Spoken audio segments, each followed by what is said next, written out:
No way was that last night.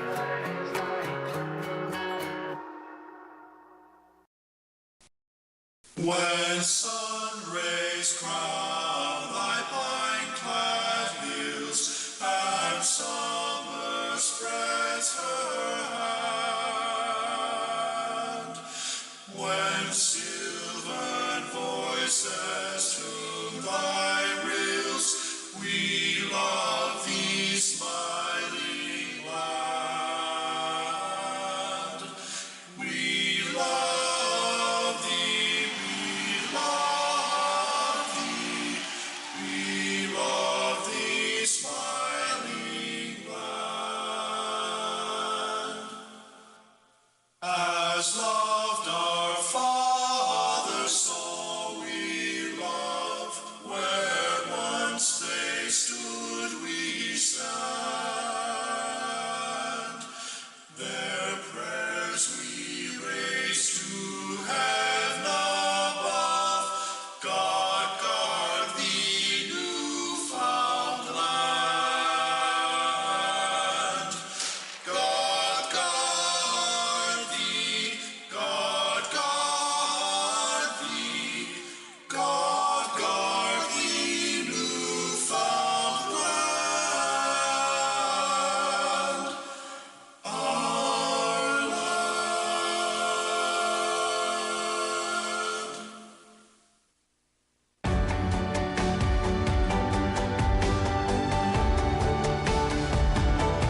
You're watching Rogers TV, Corner Brook.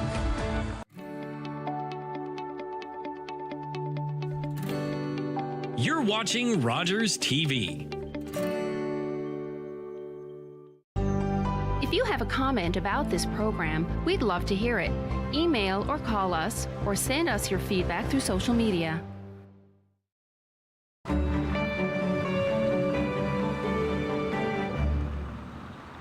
Come on in, take a seat.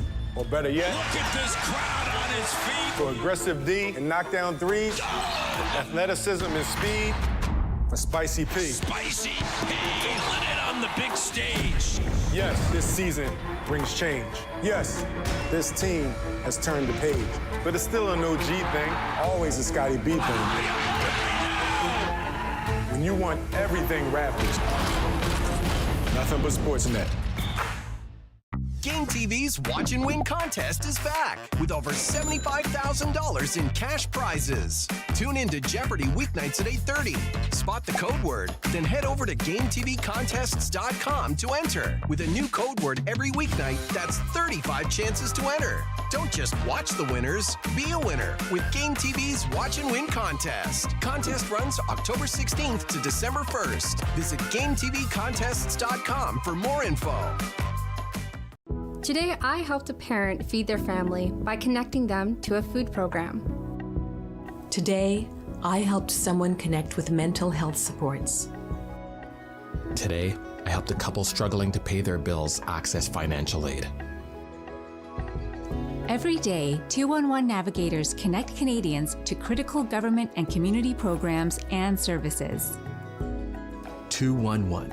Help starts here.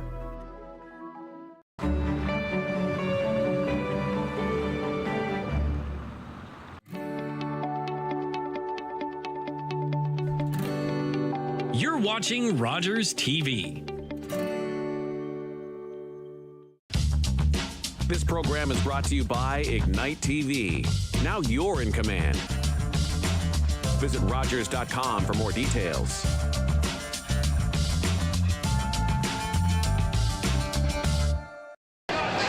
He indicates the head contact. Of course, there's no head contact allowed. So to the sin bin, Maloney will go.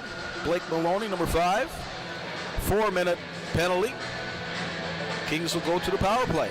Face off to Kirby's right. Lambswood gets it back to Wiseman. He throws it back to Lambswood. He walks it down. Wiseman over to,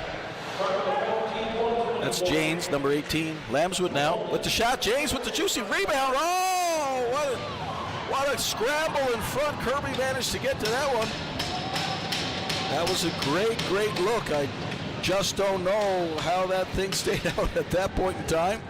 Real good initial look by the shot on Janes. Nice feed from Wiseman on the power play. Rashley rims it around the boards. Lamso picks it up on the other corner. Fight for the puck down deep. Janes comes in to help. They free the puck up, gets it back to Wiseman. He backhands it over to Lambswood. Kings threatening here early on the PP. There's the shot and a tip.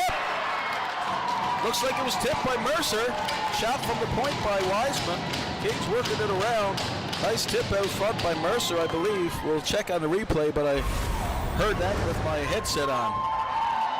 Pretty sure it took a redirect. Number 27, Wiseman looking in front, just gets a stick on it, manages to redirect that puck enough to throw Kirby off. And up in the top corner it goes. The Kings are up 1-0 on an early power play before the first 2 minutes expire, so the remaining two are still up on the 4 minute to Maloney. This is an icing. Nope, waved off. We'll look to announcer Derek White to see the assists on that play. I would say Wiseman, and I can't remember who the guy off the wall was to feed it back to Wiseman. Western Kings goal is fourth goal of the season, scored by number 27, Andrew Mercer.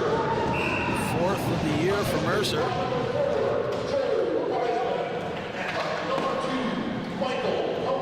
Cumbie and Wiseman with the assists on that goal, power play goal to start the game here. So that hit to the head penalty is proven costly. Kings still on the power play with a minute 15 to go. Little discombobulated there, coming out of their own end. They'll reset.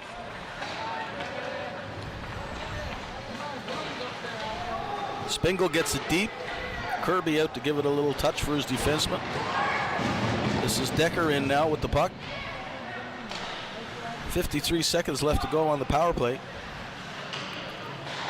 Shot right on. Goes high over the netting. We welcome you back to the Corner Brook Civic Center here on the third game of 3 on Rogers TV. Gian and crew. We got Michael and Marcus on the cameras. Thanks, guys. Always do a great job. Rashley now pushes it ahead. Growlers manage to clear the zone all the way back down to the other end, where Stone will leave the puck for Wiseman. Here he comes up the middle and alongside to Rashley. Can't evade the neutral zone defender. Puck bounces back to Wiseman. Gets it over to Lambs across ice. In they go. This is James now. Back to the point. Fight along the wall for that puck. 2-on-2. Let's see who comes up with the puck. Mercer comes in for a look. Finishes his check on Devereaux. Lamso gets it deep again.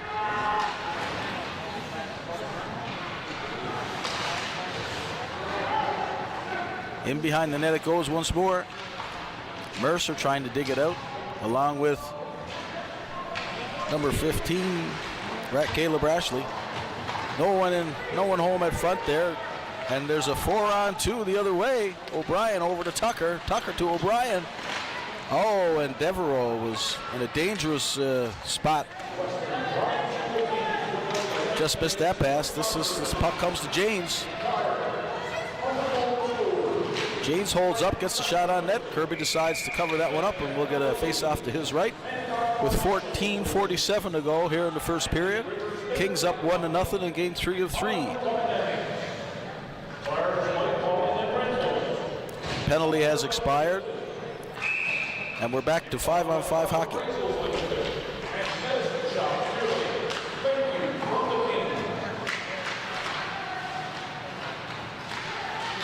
shot right on.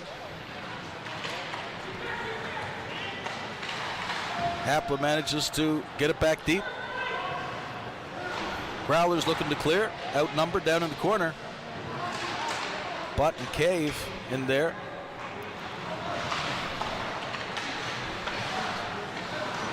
This is Hussey with the burst of speed. Oh, big juicy rebound there. Stone was up to the task. Williams backtracks, finds a bit of time. Growlers get it deep, shot right on Stone. He decides to cover up, and we'll get a face-off to his left. Game 1 went to the Growlers on Friday night, 5-2. I believe it was closer to a 2-1, maybe shots on net ratio that night, 40-something to 20-something. Growlers won 4-0 yesterday, but it was a good game for the most part here. There was chances at both ends. Shots were a lot closer yesterday. The 4-0 result maybe wasn't as indicative as close as the game seemed and felt. So some progress being made by this young Western Kings team against the top team in the league right now. Boland gets the puck with a burst of speed. Having a look at his options. Back to Pilgrim at the point. He fires it.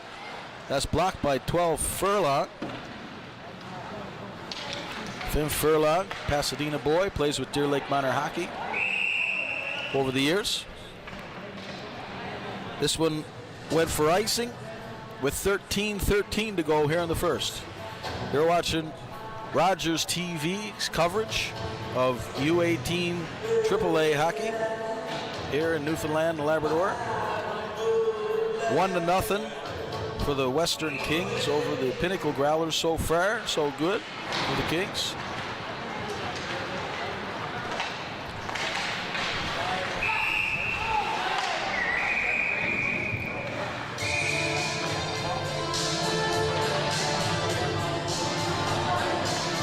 .13:04 to go here in the first.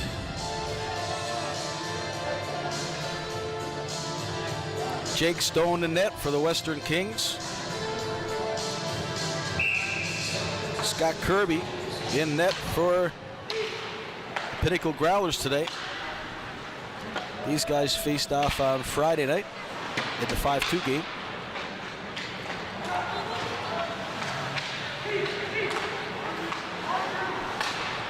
Nice little redirect through the neutral zone. Finds Wiseman with a burst of speed. He backhands it in front.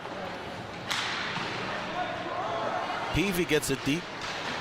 In behind the net they go. Decker throwing his body around. He comes up with the puck. Shot on net.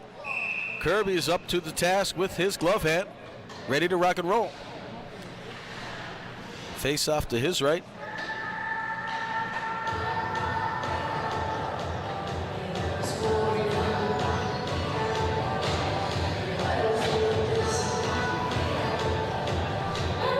.28 to go here in the first period.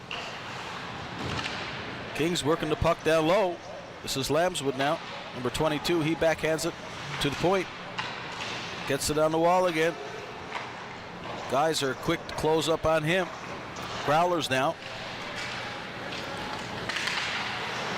Tilly loses it to Rashley, and he loses an edge as he gains the zone. Back over to Devereaux. He backhands it up the wall. Loses it to Janes. Janes now, opposite corner. Kings D pinches in Cumby to help out along the wall, but the Growlers come up with the puck. This is Tilly, pass into skates. Oh.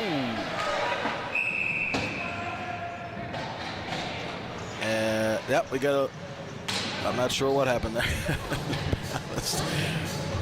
Quick little call, a little body bump in the neutral zone, man down. We'll get a face-off to Kirby's left. 11:40 to go, 1-0 Kings lead here at the Corner Brook Civic Center on Rogers TV. This is Williams now. He leaves it for his teammate Tucker.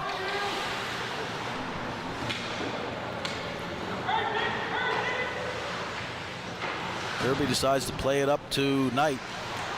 He loses it on the wall. Kings now got some pressure going in the offensive zone. This is Gould.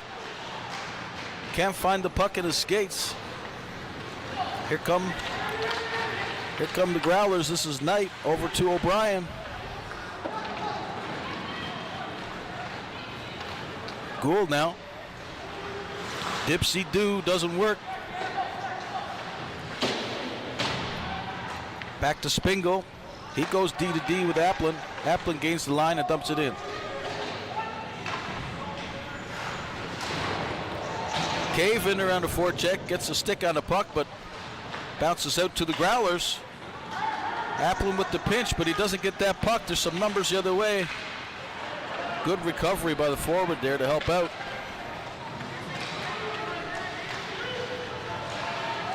Oh, net is potentially off its moorings there. Nope. Kirby fixes it in the mid-play. Play continues. It's a little over 10 to go here in the first period. 1-0 Kings. They'll reset back in their own end. That's Sam Bugden. Little tip, 2 tips. Lots of traffic in front of Jake Stone by the Pinnacle Growlers here. They walk off the wall. Stone grabs that one, settles things down with 9:57 to go here in the first. Great job by Jake Stone to come out and challenge that shooter. He had a really good look coming off the wall there. Fired it from the face-off dot. Shout out to our ice crew here at the Civic Center. Lots of action here going on with U18 AAA Hockey, the U18 Growler series as well as minor hockey and other tryouts and things going on. The guys have been really busy.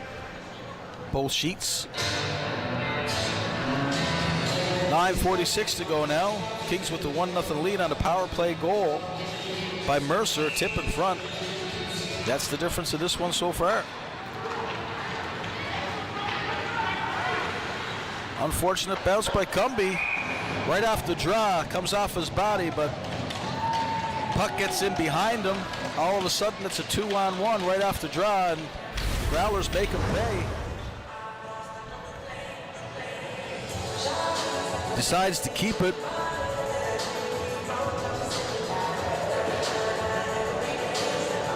Number 19 with the goal, Reed Chafe. I believe unassisted.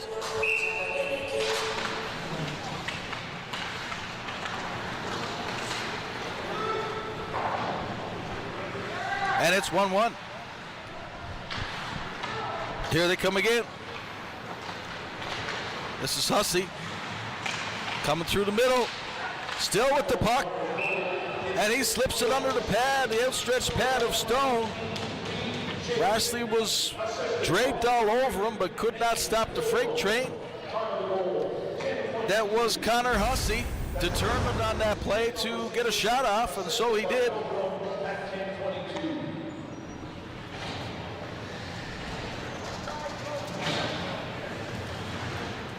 A little Connor Bedard World Junior and Halifax-esque as he danced through a lot of defenders that time to slip it underneath the outstretched right pad of Jake Stone to make it a 2-1 hockey game. And just like that, that 1-0 lead has evaporated and the Growlers have actually gone ahead. 2-1 with 9 minutes or so, just under 9 minutes to go here in the first.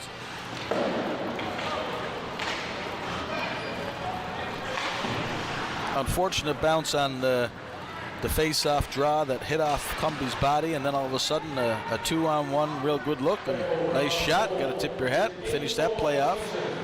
And then Hussey with a determined effort on goal number 2. Growlers are up 2-1. Here they come again.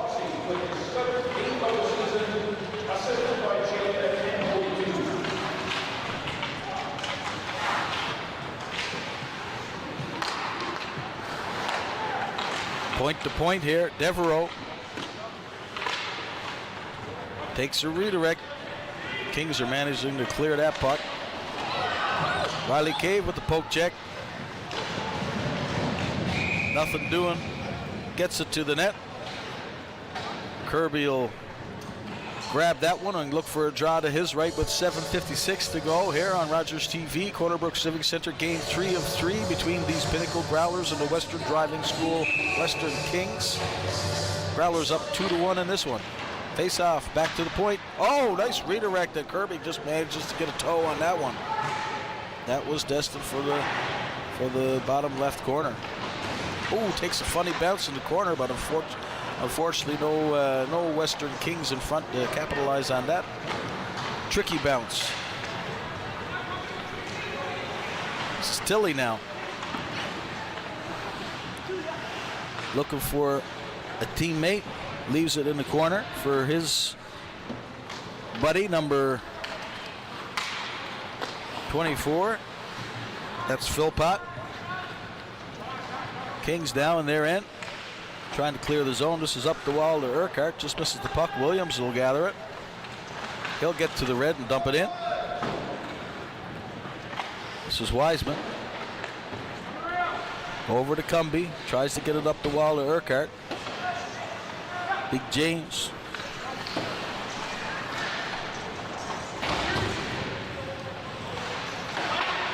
Fight along the wall here. Cumby comes out with the puck. Furlong in to help him there. Sims manages to clear the zone. Gets it up to Urquhart. He can't find it in his skates, and Williams will gather it. Here comes the pass to Knight. Knight leaves it for Tucker. We'll turn over here. 2-on-2. Growlers recoup in a hurry. Spingle now. Cross ice. Over to Applin. He dumps it in. Gets it in behind. Kirby bobbles over his stick. Peavy leaves it for Austin. Spingle now walks it out. Shot right on. Alex Austin can't gather that rebound. Spingle fighting for the puck, and he manages to twist and turn with that one. Cross ice to Decker. He fires. Tip. Goes wide. Into the corner it goes. This is Alex Austin. Loses it along the wall to Decker.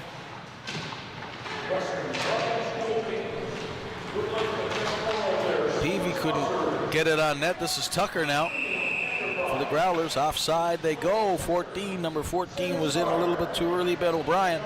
5:17 now to go here in the first period. It's a 2-1 hockey game. Shots are 12-9 in favor of the Pinnacle Growlers so far this frame.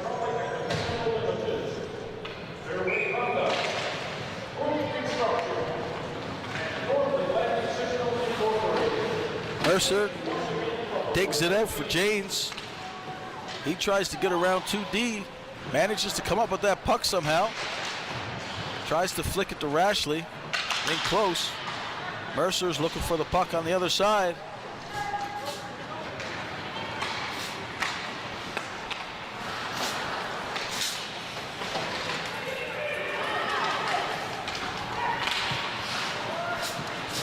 Back and forth in the neutral zone they go. James backhands it deep. Rashley in for a look.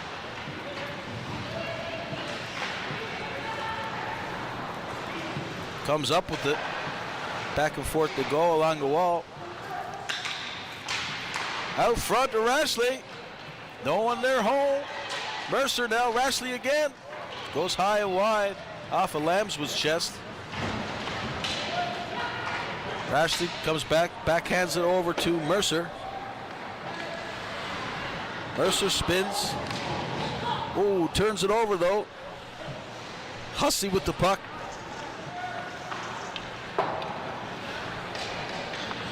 James collects it. Maloney wasn't able to settle that one. This is Gould. Got Rashley down in the opposite corner near the end of this shift.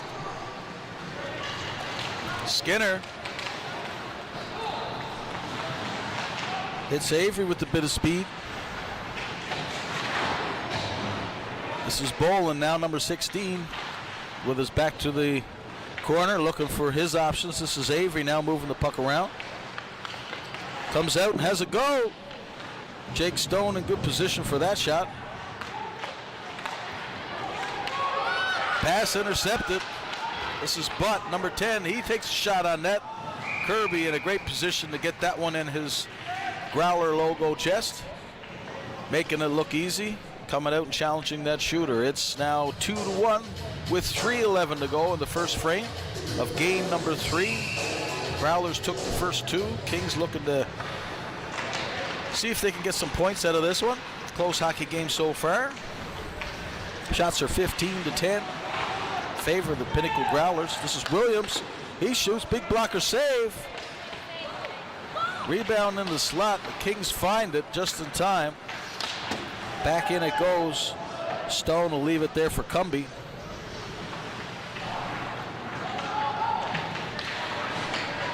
This is Michael Cumby up the wall.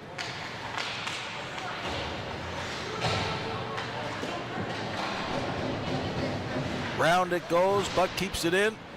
Pilgrim now for the Growlers has a moment. Tries to backhand. He loses it along the wall of Butt. Butt slides it through. Philpott now the other way. He takes a shot. Stone is up for that one. Collects that puck. Finds it before Philpott does. And it stays at 2-1. Give a shout out again to Mark Lombard and Ruben Austin for pinch hitting last night. From what I understand, they did a great job. Great job, guys. Thanks very much. Here on Rogers TV. U18 Hockey, AAA Hockey, Newfoundland and Labrador's League, where the top team in the league, the Growlers, are facing the Cellar Dwellers, the young team that is the Western Kings. Doing a great job here this weekend, I think, in competing with the top team in the league. 5-2, 4-zip, 2-1 here today. Game 3, 1:59 to go here in the first period. In the second frame, I'll read out some scores from last night's senior scene. Western Central West League. Some games on the go out this way in Deer Lake and in Stephenville. Good crowds on hand. Exciting time out this way with lots of AAA hockey, U15, U18 here in Corner Brook.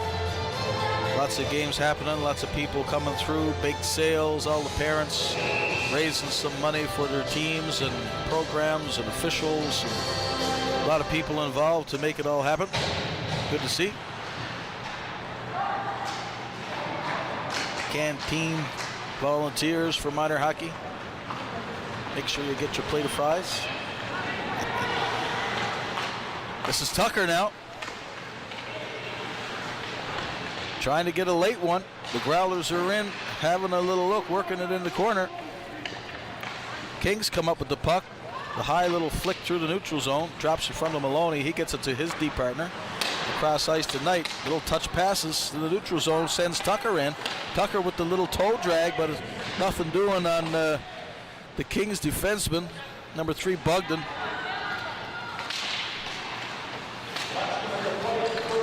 Decker finishes his hit. The puck comes to O'Brien. He shoots it, just goes wide to Stone's right.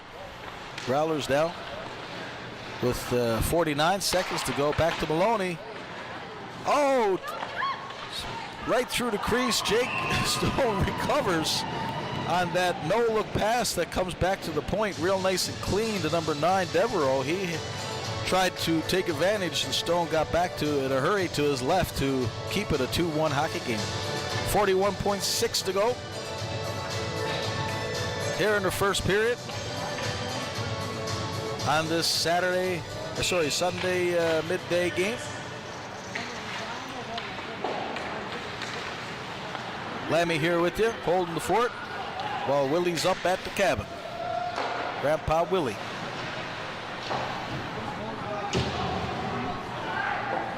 Wiseman gets it deep. Battle for the puck down low. This is Janes now. He's checked by Maloney. Rashley got that puck and had a little look. Lambswood now trying to get that puck. Williams will get it around to the other side.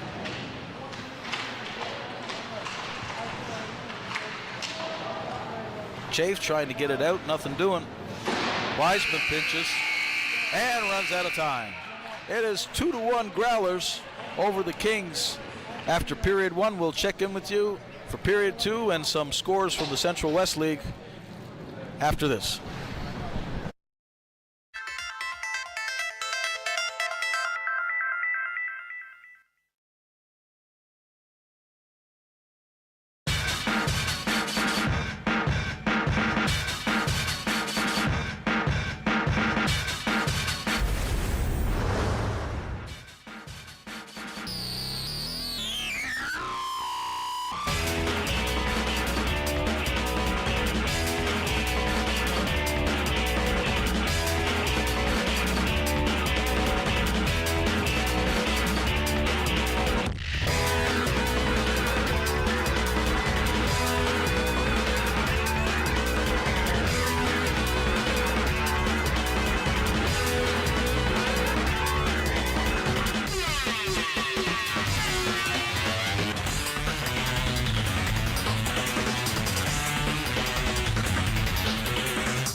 Back in action. Lammy here with you on Rogers TV for U18 AAA Hockey. Growlers up 2-1 in this one, and they're looking to get another right out of the gate. So Rastis goes slamming into the net here, trying to get back and help his goalie. Net comes off its moorings. Referees Langdon, and I believe that's maybe Lush. Tim Lush will fix it all up. We'll probably get a draw to Jake Stone's left as we open this second frame. Just game number 3 here. Shots on goal 18-14. Favor of the Growlers. Kearley now. He can't get it through. Rashley Brock blocks that with his pads. Puck comes back to him. Back out to Chafe, I believe. Hussey leaves it back for number 17, Kearley. Bit of a bouncy puck down there. Kings couldn't clear. Growlers kept dumping it in and working it. Got a couple little bounces go their way. Pass or two later. Real nice open wide look. And it's 3-1. Growlers with an early goal to start this second period. And they got a 2-goal difference here. We'll see who the assists are on that goal by Kearley. We'll listen up to announcer Derek White.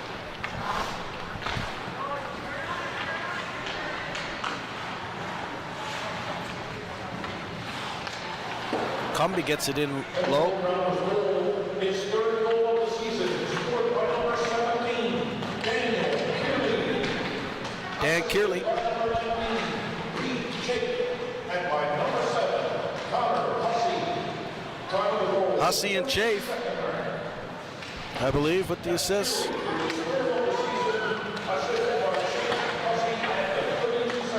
Chafe and Hussey with the assists. Call by Derek White. Growlers up 3-1 now on an early goal. Here to start the second period. Here they come again. Nice shot. A little bit too much space there for my liking. Got to close that up on that shooter.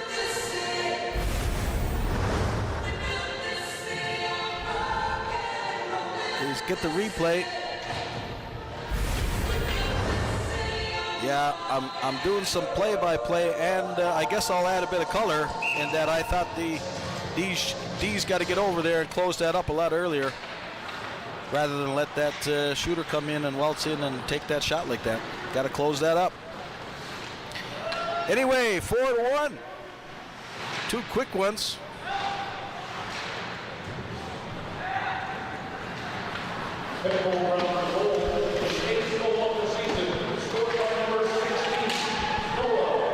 Noah Boland unassisted with that 4th goal.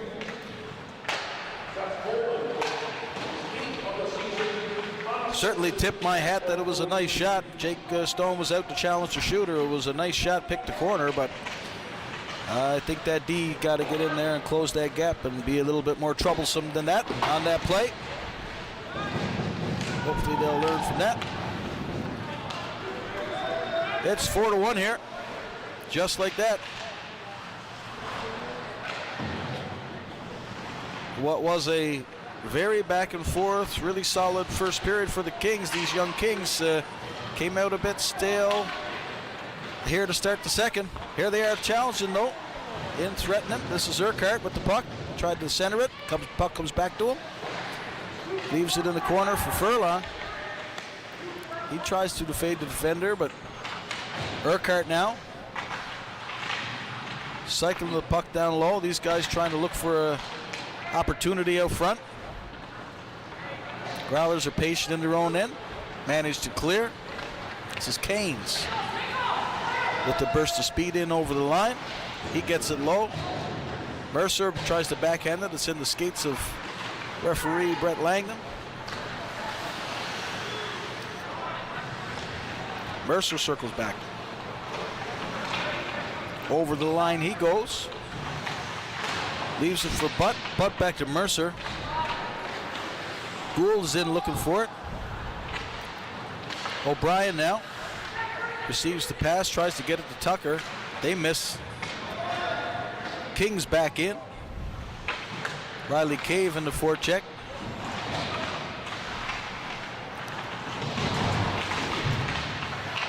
Kings with the puck.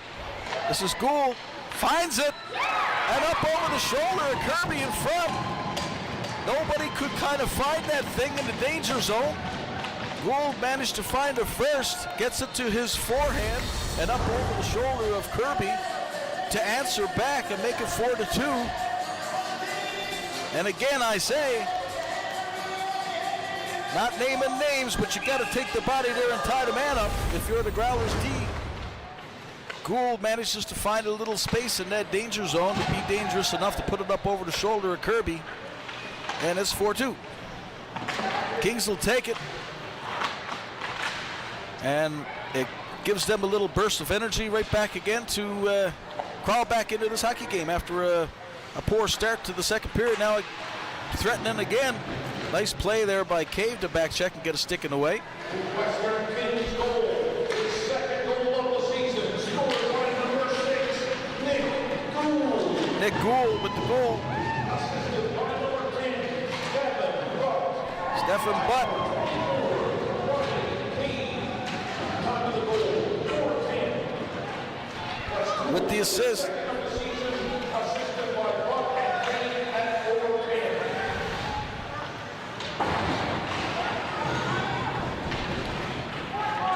14:50 to go now. 4-2 hockey game. Wiseman leaves it for himself. Little bat, but loses it along the wall to Hussey. Cumby now tries to clear it, but Parsons is there.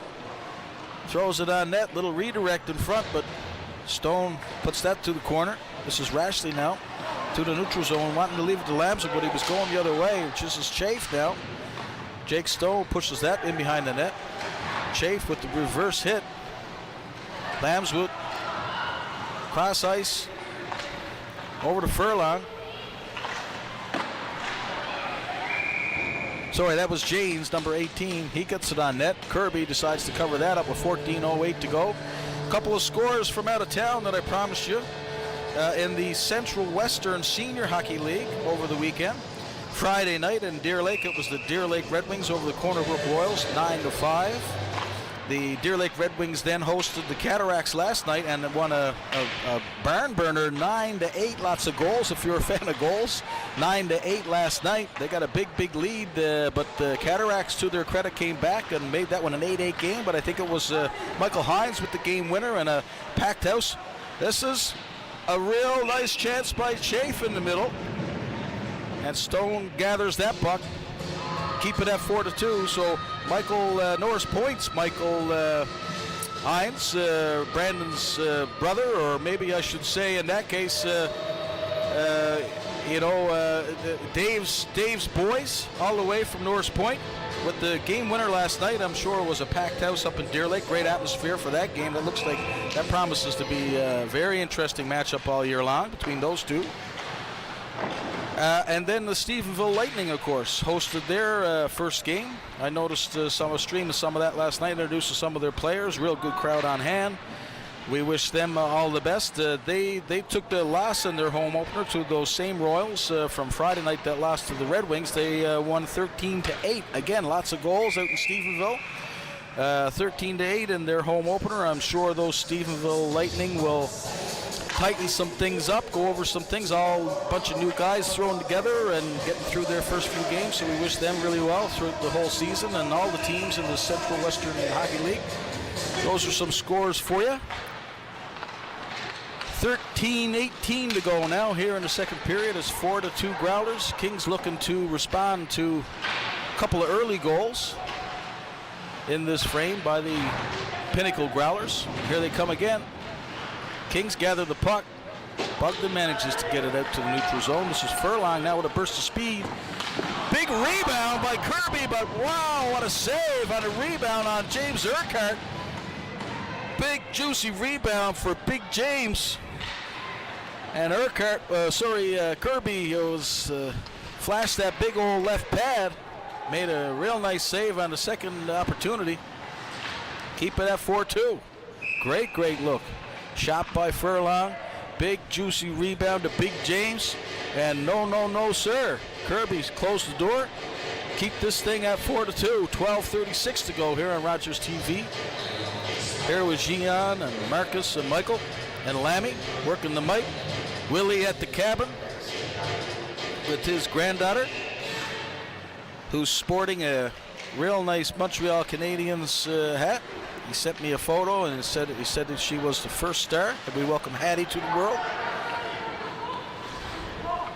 And I'm so happy to see that he's brainwashing her early on in life for the Montreal Canadiens. Well done, Willie. I'll have to buy you a bottle of water next time we do the call here together. This is Canes now in over the line. Drops it for Philpott. He just misses to the right. Devereaux gathers that puck. He throws it on net. Blocked in front. Battle in the corner ensues. Growlers now. Oh, nice little touch pass. Tried to get it to Tilly. Applin clears it off the gold stick. He brings it to the middle now. Gathers the puck. Dipsy do. Oh! Dipsy do by Gould. Made something out of nothing. I'm not quite sure how that puck got across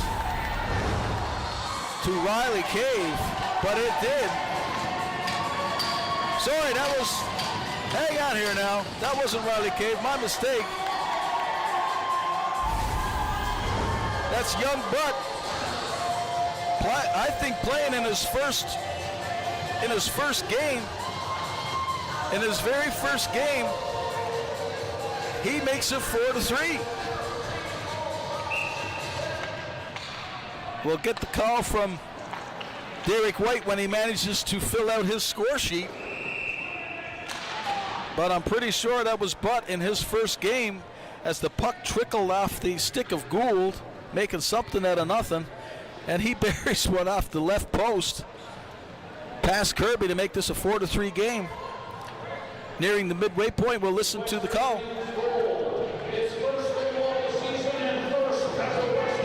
His first as a Western kid. But with the goal, first ever in this league. Congratulations to him. Deer Lake Minor hockey guy. Penciled in here today. Gavin Butt.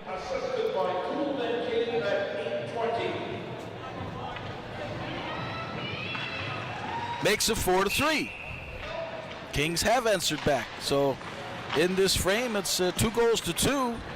Growlers got a couple of early ones. Kings have answered back. This young team, one of the youngest players certainly would be Gavin Butt. Makes it 4-3. Congratulations, Gavin. Puck goes over the glass. We got a hockey game here. 11-11. That's 11-11 or 11-12 to go now here in the second. Exciting back and forth hockey game on Rogers TV. Corner Brook Civic Center, game 3 of 3. Growlers took the first one 5-2 on Friday night. 4-0 was the game yesterday, although it was a much closer affair in terms of shots and chances on goal. And we got a 4-3 barn burner here in the second period here at Corner Brook. Lammy here with you. One half of the Lammy and Willie, or Willie and Lammy crew.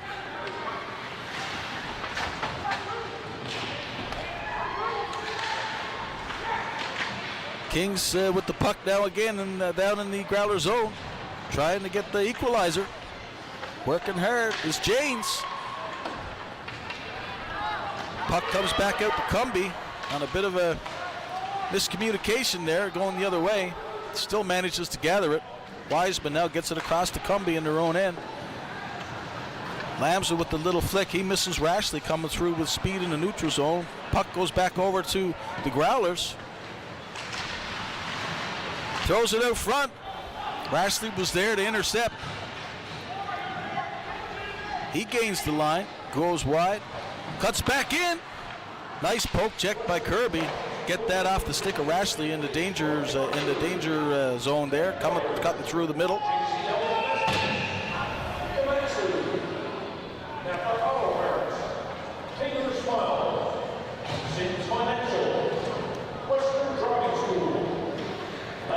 Announcer Derek White thanking all the sponsors of the Western Kings. Face off of center ice. 10-10 to go here in the second. 4-3, the Growlers lead. In game number 3, Peavy now collects the puck, tries to get it in. Williams goes D to D. Over to Devereaux. Sorry, that's Gillespie. Growlers get it in. Mercer switches back, collects the puck, gets it over to Alex Austin waiting in the corner. Bogdan manages to evade the defender. They got a 3-on-1 here. This is Bogdan. Nice shot. But Kirby is there with the glove save. At 9:35 now. Game number 3 at the Corner Brook Civic Center. Rogers TV. Face off to Kirby's right. Growlers with 2 quick ones here to start the second. Referee Langdon's hand is up down in the corner behind the net. 2 men down. We'll see who he gives a penalty to out of that. There's a Kings player down and there's a Growlers player down. Looks like Kings number 11 Decker is holding his back a little bit. Looks like maybe the Growlers player. Interference call by referee George. Looks like number 5 Maloney will get the penalty. Kings will go to the power play here with 9:29 to go in the second frame, looking to tie this one up. Maloney is taking his time and maybe taking some issue with the call. 5 minutes, 2-minute penalty. 9.5 to go here. Shot on net. Rebound. Right in front came to Caleb Rashley, but it just bounced over his stick in the high slot. Fan on it. Puck comes loose. Puck comes out. Wiseman now starts it behind his own net, trying again here to set things up. Puck is bobbled in the middle. They're not able to come in clean. Oh, real troublesome little flick in there on Stoney. Did a great job to get in front of that one. Lamswood tries to get that puck. Janes leaves it for Wiseman. He gets across ice to Rashley. Sorry, this is Mercer. Mercer leaves it for Rashley. He tries to throw it out front. Devereaux is there to clear the zone. Stone will leave it there for Wiseman. Hussey in for a quick look, and he goes for a change. Kings changed up some players. Wiseman clears it for Alex Austin. He leaves it there for Decker. Decker now to Peavy. This is Cave. Back to Alex Austin on the point. This is Peavy. Decker collects it on the other side.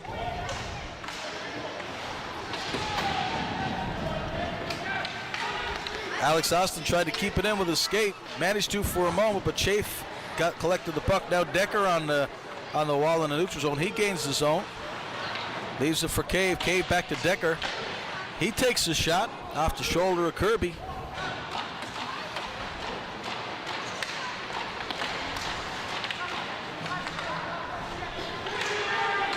Jake Stone banging his stick, letting his teammates know that the penalty is expired. We're back to 5-on-5 with 7:20 left to go now in the second period. 4-3 is the score. The Pinnacle Growlers leading in this one. Game number 3 at the Cornerbrook Civic Center on Rogers TV. Puck up through the neutral zone. This is Alex Austin. Down low, trying to find the puck. Puck comes back to the neutral zone to Ryan Applin. He leaves it for Finn Furlong. Furlong comes through the middle and gets it deep to himself. Gathers it, throws it out front, trying to find a Big James in front.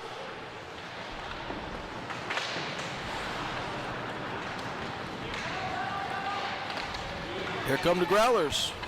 2-on-2. Bolin now trying to cut back to the middle, get it to his forehand in that danger zone. Kings were managed to close that gap. Kings have pulled it within one on the goal by rookie Gavin Butt from Deer Lake Minor Hockey. 4-3 is the score, his first in his career with the Kings. 6 minutes to go here in the second period. Fans on the shot by Parsons. Manages to get it off the second time around. Jake Stone will cover up, face off to his left. So congratulations out to Gavin Butt, number 10, who takes to the ice again. Over on the right wing. Congratulations to him on his first goal in AAA major hockey.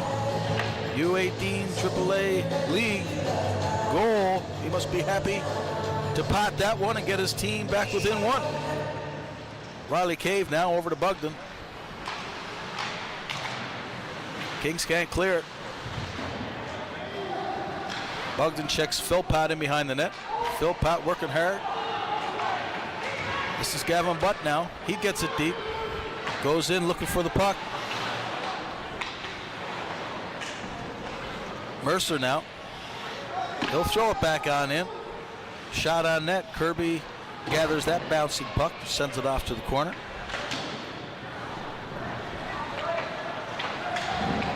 Growlers now through the neutral zone. This is Philpott. Puck comes to Parsons. He gets it back to Philpott behind the net. Battle behind that net. 3 Growlers in there, 2 Kings. Gould tries to backhand. It does come free. Riley Cave now. Bit of a 2-on-1. He's got Gavin Butt with him. Just a little bit outside the reach of Gavin Butt coming across ice. He leaves it in the corner for Gould.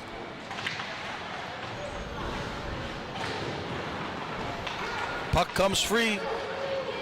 Kings players will change. Really good call by linesman Lush.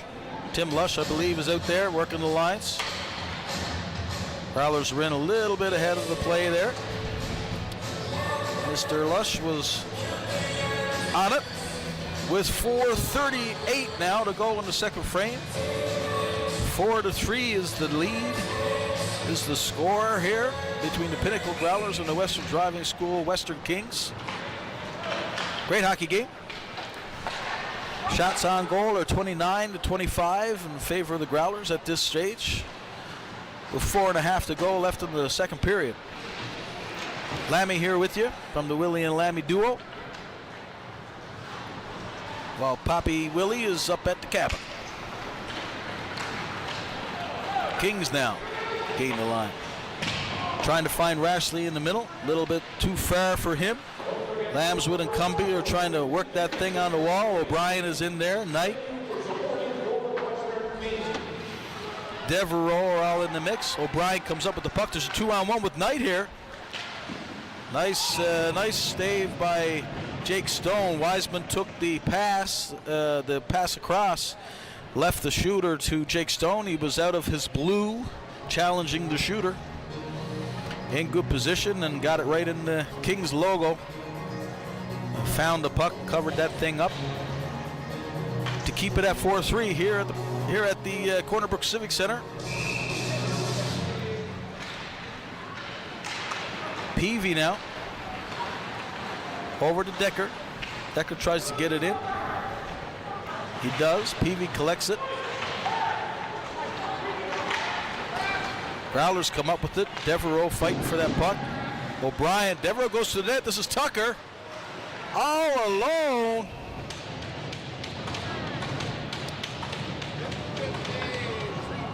Devereaux did a great job of going straight for the net and causing havoc for goaltender Jake Stone. Take a look at that replay. There was a quick turnaround. Yeah, Devereaux did a great job going in front of the net.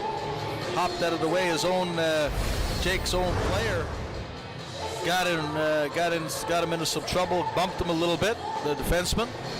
I wasn't quite sure if there was offensive interference, but it looked like it was the defenseman on the Kings that gave Jake a little bit of trouble on that play. All due in part to Mr. Devereaux going hard to the net. That is 5-3 Growlers. Got some equipment adjustments to be made by the goalie after that play. Make sure things are right. Looks like he's good to go. We'll get the face-off back to center ice with 3:30 to go now. 5-3 is the lead. Shots are 29-27. Great hockey game here. Good job by Devereaux to go hard to the net. Look at the call. Micah Tucker with the goal.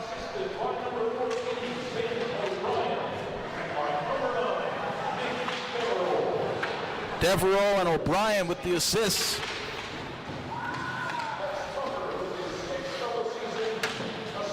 Tucker with the 6th of the year. 3 minutes to go now. Growlers up 5-3. This is Sims. This has got a shot right on. Finds the puck again. This is Furlong. He backhands it. Doesn't get through. This is Chafe now. He drops it for Hussey with the blast. Nice stop by Stone. Real good look.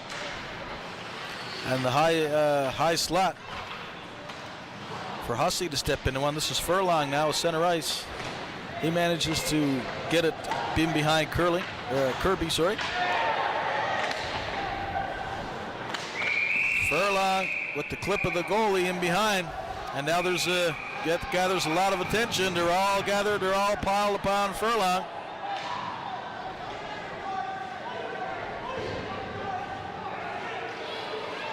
And everybody is engaged with everybody here. Referees, everyone.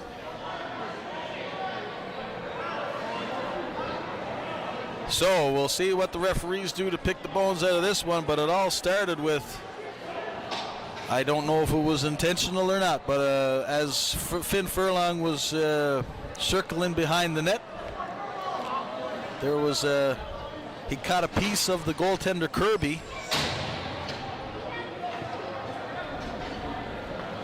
There are a lot of players now in the box on both sides after the melee, I guess you'd call it. A little bit of a scuffle. We got Sims, Furlong, Bugden, and Wiseman in the box for the Kings. We got Hussey, Skinner, Williams, Chafe, and Gillespie having a party in the sin bin with 2:21 to go here in the second period. 5-3 is the lead for the Growlers on that exchange. I won't even attempt to read out all the penalties. I will not even attempt to do that. But I do know that those are the players that are in the box. They're all in front of me. I look down from the booth here, high up above with Rogers TV. The referees will pick the bones out of that exchange in a fantastic hockey game. Shots are 30-28 here. Great game. Chances at both ends. 2:21 to go. It might take 10 minutes to sort out who's got what. Referees are conferring and trying to convey to the scorekeepers the official sets of penalties here. There are 5 players in the box for the Newfoundland Growlers. The referees, now the officials. Rachel George is explaining to the two representatives, the player representatives, as to what the calls are. No advantage, man advantage up on the board as of yet, to see if there's actually a power play opportunity for either team here. Rashley and Knight getting the explanations. They go back to their respective coaches. Officials now going over to the benches to Coach Mark Robinson for the Kings, and Trevor Budgell for the Growlers, looking for his explanation. Looks like there is a man advantage. Looks like the only penalty that's up on the board right now is number 12, which is the Finn Furlong incident, I believe, on the original play in behind the goal. The rest was a wash, it looks like, in terms of the exchange that ensued after that play at closer to center ice. So it looks like the Growlers will go to the man advantage, the power play, with a little over 2 to go here in the second period, with a 2-goal lead here in the second period. 2 minutes, 2:21 on the clock in this second frame. Twos are wild.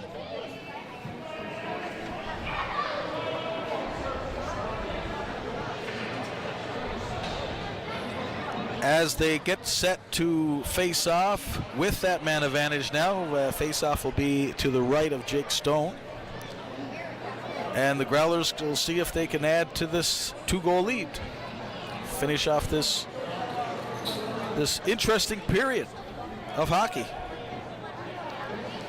Big kill for the Western Kings if they can get to the dressing room, Jill, at a two-goal hockey game for the third period of this one. Certainly don't want to go down 3. So Growlers have a real good chance here for, I wouldn't say a dagger, but to take a commanding lead if they get one on this power play.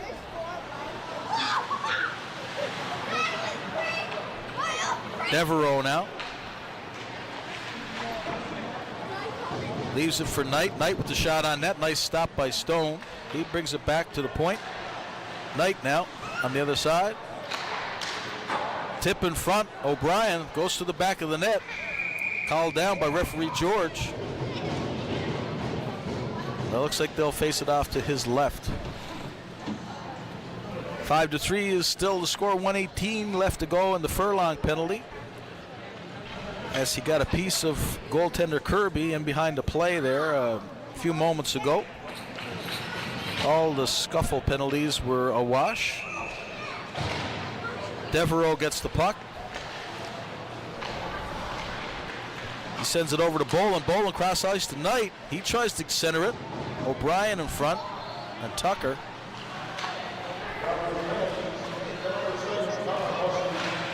Knight across to Bolin. Bolin back to Knight. Bobbles over his stick.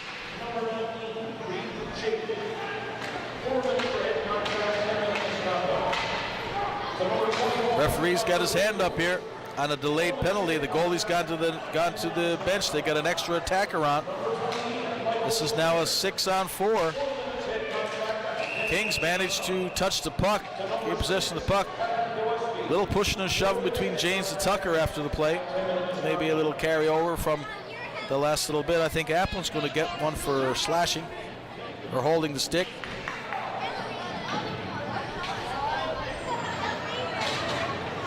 And now it becomes very troublesome for the Kings to go to the intermission with just only down by 2, as there's now a 38-second 5-on-3 in this last 59 seconds or last minute of the period. Big face-off for Rashley to try and win and clear the zone. Tilley gets the puck for the Growlers, goes in behind the net on this 5-on-3. Mercer chasing him around the corner and comes back into that triangle. Growlers working it around. Fans on that shot. Tilley cross ice pass. That's a big clear by the Kings. 15 seconds to go on the 5-on-3. They gather the puck behind their net. About 10 seconds to go now on that 5-on-3 as the Growlers try and set up for one more chance. One more good look here with that two-man advantage. Bolin finds it back, gets it back to the point. Shot on net. Kings can't clear. One of the penalties is over. Austin steps out of the box. It's now a 5-on-4. 10 seconds to go in the period. Tilly, he shoots. It goes wide. Puck comes to the middle, they clear. That'll do it for the second period. It's still 5-3 with 1 minute left in that power play for the Growlers to start the third. A very interesting second period. And we've got ourselves a hockey game for the start of the third. Shots are 30-29. We'll catch you after the break. And this great hockey game, great game number 3 of 3 here at the Corner Brook Civic Center on Rogers TV.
Lammy here with the Rogers TV crew. Gian, Marcus, and Michael. Back at the Corner Brook Civic Center for period 3 in a 5-3 hockey game between the Pinnacle Growlers and the Western Driving School Kings, Western Kings. This young Kings team trying to hang with the top team in the league. Certainly are doing that with shots 30-29. There's 1 minute to go in the Growlers power play. Kings will try and kill that one off and carry on 5-on-5 from there. We've got a penalty-filled box in the western side as well as the Growler side of things in the sin bin. After the little melee that ensued after the Furlong Kirby goalie incident when he was circling in behind the net there.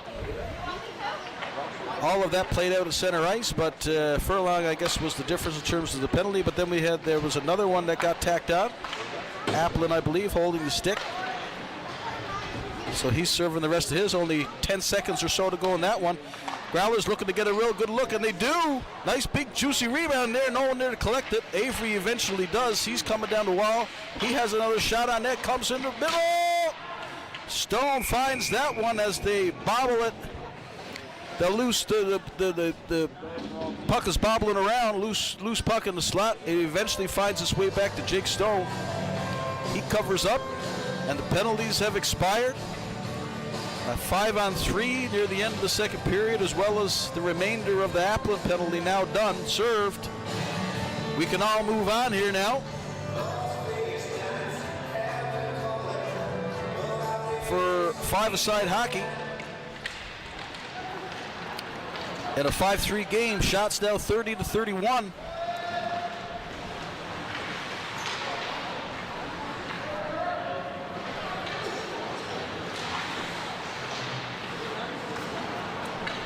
This is Pilgrim. He gets it in deep. Stone can't quite get there to leave it for his D. Tilly.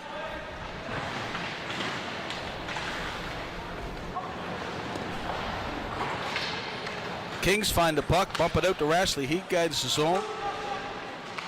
Leaves it for Lambswood. Can't find it in his feet. Philpott comes back the other way. We got a call behind the net. Growlers number 5, Maloney, looks like he's going to get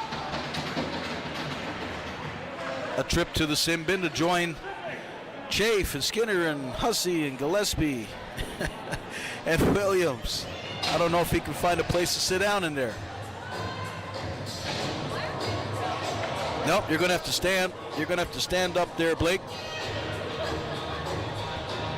And tell those other guys clear out of there. 2 minutes was the call. I'm not quite sure. I think it was maybe an interference call. Face off to Kirby's right. Comes back to Decker. He leaves it there for Spingle. Spingle now with Austin on the wall. Decker. Back to Spingle. Over to Austin. He walks it in. Rebound. Goes in behind the net. Kirby with the initial save off of Alex Austin. Peavy gets it back to the point. Spingle now walks the line. Little sauce in Peavy. He collects it on the wall. Has a look around. Alex Austin down low. 3 Kings in that corner. They get it back out to Spingle. He gets the shot on net. Just fires it wide. Puck comes loose and back to the Growlers. They'll clear. Looks like Devereaux. Sorry, that's yeah, that is Devereaux.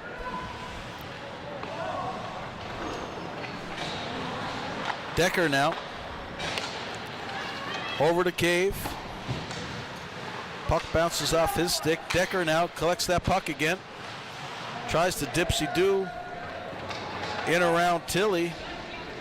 Can't get it through his skates. The Growlers clear with 40 seconds to go on the penalty to Maloney on the Kings man advantage.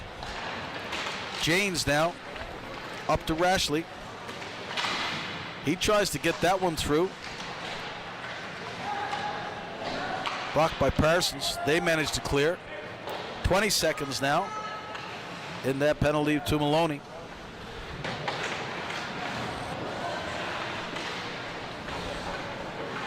This is Mercer.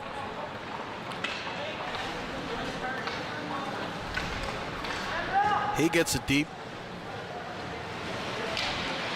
Finds it again with a little bit of speed. Over to James. Cross ice to him. Pad save. Kirby kicks it out. Chip along the boards. This is Bolin with the burst of speed, number 16. Tries to go to the backhand and he goes wide. Stone did a good job in staying with him right to left. Just couldn't find that backhand up high to make this a 6-3 game. Big opportunity there by Bolin. He gets in behind the D. Philpott now leaves it for Bolin, number 16. He shoots. Puck goes in behind the net to Philpott. And back out to Devereaux. Blocked by Cumby. He gets it out. Tries to reach Lambswood. Fight for the puck. Stays in the neutral zone. James now trying to find it in his feet. Knocked down by Bolin. Again, Bolin with that chance in the slot. Tried to find his teammate. Kings will recover. Urquhart now leaves it in the middle for Gould. Gould drops it back to Urquhart. Bouncing puck goes wide. Gould and Urquhart. Urquhart finishes his check. This is Mercer. Fighting along the boards with Philpott for that puck. Growlers get it out. Applin now up to Mercer. He gets it in deep. Urquhart looking for that puck in the corner. Maloney manages to get away from the forecheck. Gets it out to his teammates. To the other side, the puck goes Bolin. Reverses down low. Growlers still with the puck in the offensive zone. This is Avery. Knight. Urquhart can't quite clear the zone. The puck comes out of the blue line. Tucker now keeps that puck on a string. Back out. Nice save by Jake Stone in front with the right pad. That was a dangerous chance with Knight coming across. Puck deflected high and wide and into the netting with 13:46 to go here on Rogers TV's coverage of the U18 AAA Hockey League, Newfoundland and Labrador's Hockey League for U18 AAA players. This is the Pinnacle Growlers up, top team in the league, up 5-3 on the Cellar Dwellers. Although the shots are 33-32, they've come a long way from the Friday night affair where they were outshot almost 2-1 really. Kings looking to make this a 1-goal game. Peavy with his shot just wide. And here come the Growlers. That goes high. Pilgrim collects the puck. Puck comes loose outside the line. They dump it back in. This is Applin now having a look. Gets it to Decker.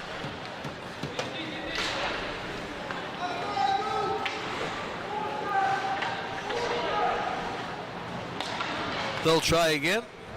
Cross ice. Over to Cave it goes. He gets it deep. Goes in looking for that puck. In behind the net. Decker's managed to get the puck. Leaves it for Cave. He's trying to find Peavy in front. Kirby collects that puck. And it's 5-3 with 12:49 to go here in the third frame of this one. Game number 3 of 3. Kings looking to get the next one to make this a 1-goal hockey game.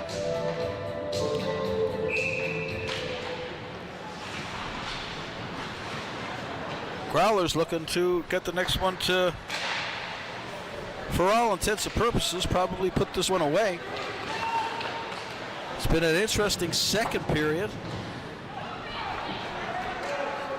where Lots of players are still in the box, serving penalties from the melee that ensued after a Furlong-Kirby exchange behind the net in the second period. 4 players still in the box for the Kings. 5 players still in the box for the Pinnacle Growlers, serving those off setting penalties. Spingle now. Gets it to Rashley. He flings it off the boards. Comes back to the Growlers. D to D behind their net. Cross ice again. Back over to Devereaux. He's looking for Philpott. It goes off of his stick and behind the net. This is Janes. Gets it as far as over to Rashley. He leaves it there. Devereaux gets in the way of Rashley. Rashley maybe got Devereaux on that exchange. We'll see. It's a contact to the head. Referee Brent Langdon with the call signals the contact to the head, to the helmet. So Rashley will go for 2. The Growlers will go back to the power play. Big kill for the Kings. Face off to Jake Stone's right, down in their end. Kings will certainly want to try and kill this one off and keep this a 2-goal hockey game. Puck comes back to Devereaux. Pilgrim now to Devereaux. Puck is bobbled. This is Cave. He gets the shot off. Rebound. Oh, it just goes wide. Urquhart got a stick on that follow-up. Referee's hands up.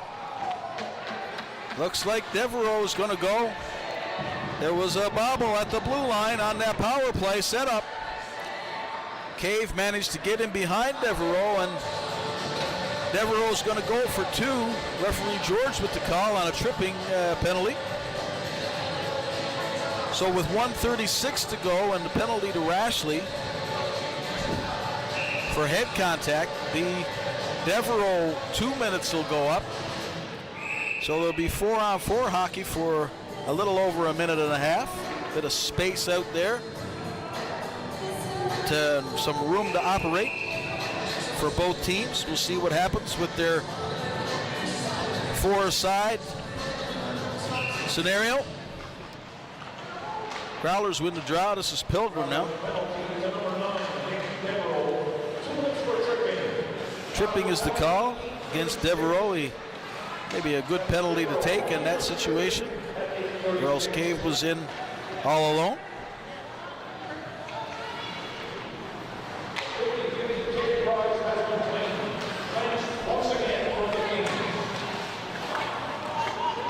Nothing doing here on the 4-on-4 so far. Nobody's able to get much of anything going. Growlers will try and do just that as they get it across the blue line. And into the King zone they go. Spingle down there looking for the puck. Comes loose to Pilgrim. 4-on-4, a bit of space out there. Puck is off of Cave's skate again at that blue line. Took a Growlers bounce. Back and forth in the neutral zone we go.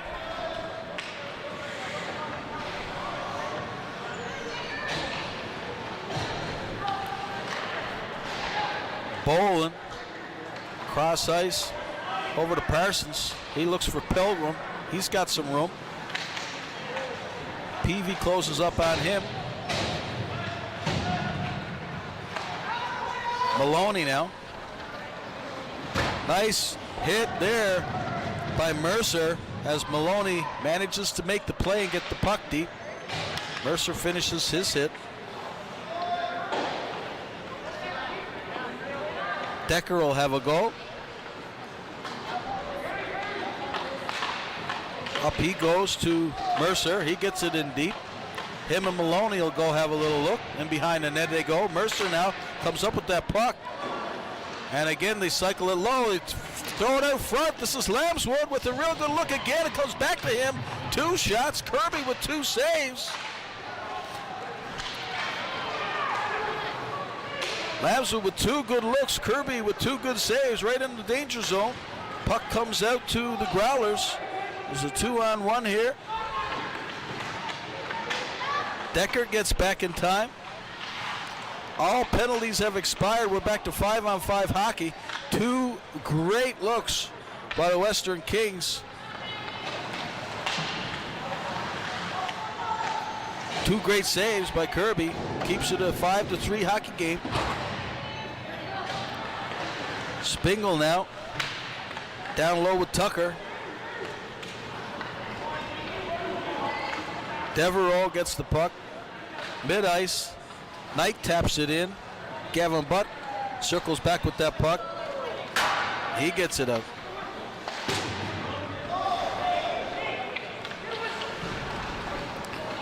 Puck goes all the way to Kirby. He has to stop that one. He gives it a flick. Down to O'Brien, trying to find him all alone. All the penalties expire to the players involved in the second period exchange as they all jump over the boards to the bench.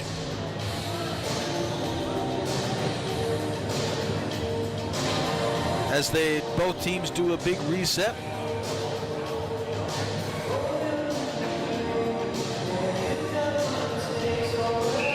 .03 to go here in the third period on Rogers TV. Great hockey game here on Sunday afternoon. Kings now, this is James. Can't collect that puck to his backhand. Philpott now will gain the zone. Shot right on. Stone finds it, gathers it, covers it up with 7:46 to go in this one. 5-3 it remains.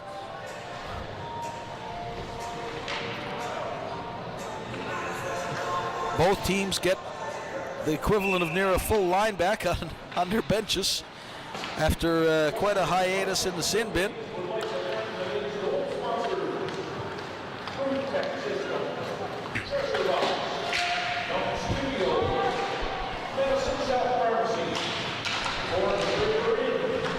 Announcer Derek White thanking all the sponsors here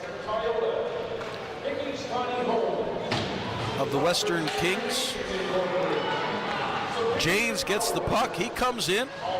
Oh, rings it off the post. James with a great look. Nice shot. Just couldn't find its way in there, or else this would have been a 5-4 affair.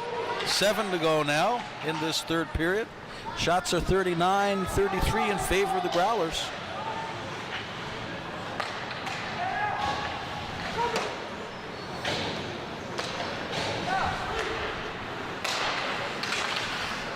Back and forth they go in the neutral zone. Puck comes to Decker.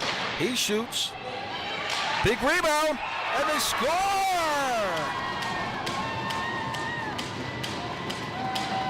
Decker with the original shot. It went flying up in the air. And it looks like 16. Morgan Peavy with the follow-up. And we've got a one-goal game here in Corner Book. That was indeed Peavy with the follow-up. They say fire it on net and go in and have a look, and that's exactly what they did. Decker with the shot, Peavy with the little follow-up. Go have a look, which is exactly what he did, and he found one. Manages to slide it by the goaltender Kirby to make this 5-4. We'll see who else gets the assist other than Decker on that one by Peavy.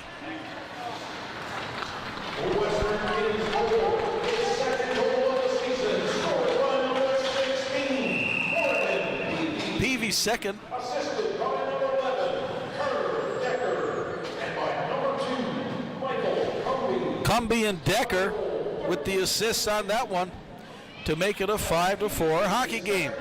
Third period, 6:13 to go on Rogers TV Hockey. U18 AAA League here. Shots 40-34. It's been a back and forth affair today. Kudos to these two teams, their coaches, their managers, their trainers, the officials, our crew. It's been a real good and interesting old hockey game here. Back and forth. You're missing a good one up at the cabin, Willie. I know you're having fun. We miss you here. But this is probably the best game, most interesting game I've seen all year, my buddy. Sims leaves it there, out front. Oh, trickles through the crease. And Devereaux, I believe, for the Growlers, manages to find it just in time. This is a 5-4 hockey game with 5:41 left to go in the third. Kings came close to tying this one up.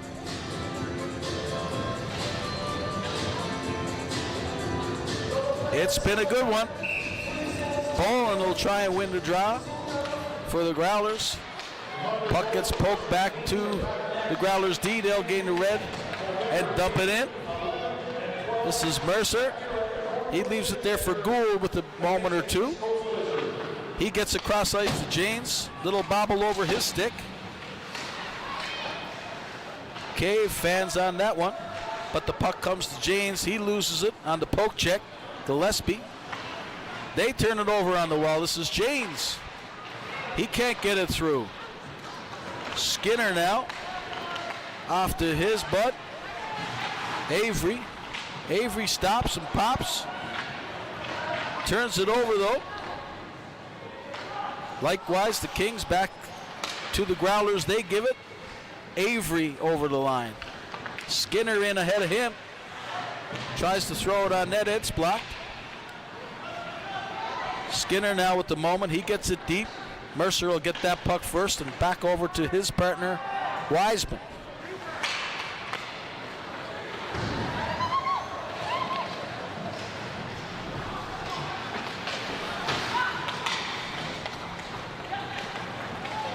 Kings get it in. Cave gets that puck on the wall. He gets it deep in the corner. Growlers have numbers. And they manage to clear the zone. This is Bolin with a burst of speed. In on Cumby. This is Parsons on the point. He misses wide. Pilgrim now tries to get it in front. Kings can't clear. Tucker leaves it for Knight. Cross ice pass is intercepted by Gavin Butt. He leaves it there for James. Big rebound. Almost came to the Rook. That would have been a big one.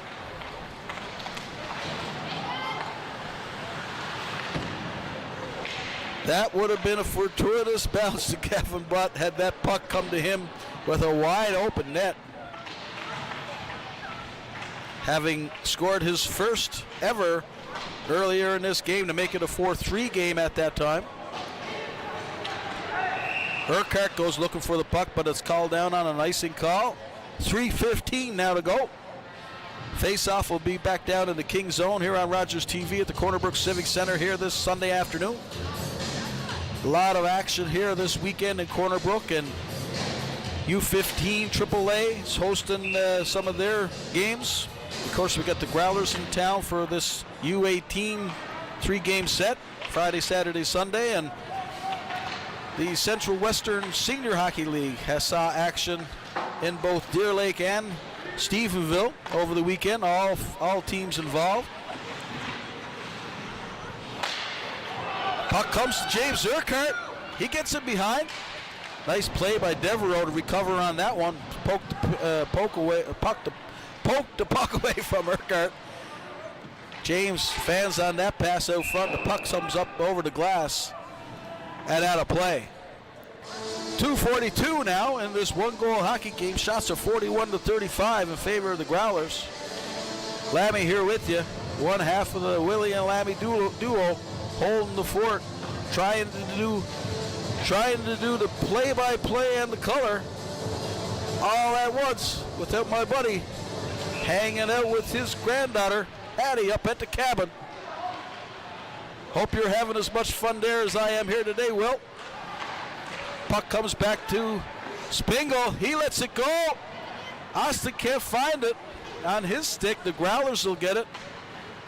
Over the line they go. This is Kearley.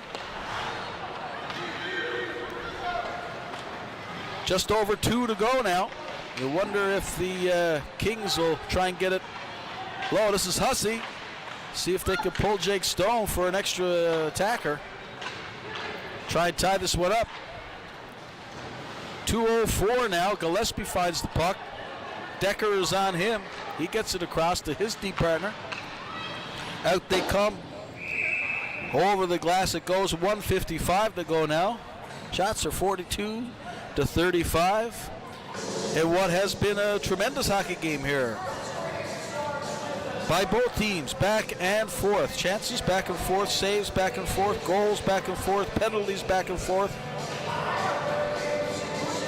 A little bit of everything here in this one so far. Let's see how she ends up here in the third. They'll drop the puck just outside the Growler zone. Puck comes back to the Growlers. Again, they try and get it out. Rashley can't get that one. Boland's got a burst of speed. He carries it in over the line. And Jake Stone has a clear line of sight on that one, right into his glove. As they say in goaltending development, to track it right into your glove, which is what he did. 1:37 now. We'll see if the Kings can get this puck deep and get that extra attacker on. See if they can get a good look before this third period expires. Jake Stone will be looking at the bench to see when is the right time to go and make a run for it. Growlers happy to keep the puck down in the Kings' end, so as long as they can. Janes can't collect that one with 11:10 to go now. Kings will want to just get this thing deep. Haven't been able to do that so far. Puck comes loose to Rashley and right in the danger zone. Big save, blocker save by Kirby. Wiseman now with the puck. There goes, they thought about it. Stone thought about it, but the Growlers coming out with a 3-on-2. Thought wisely of getting back in that net. Makes a big save. Wiseman helps Stone out on the rebound.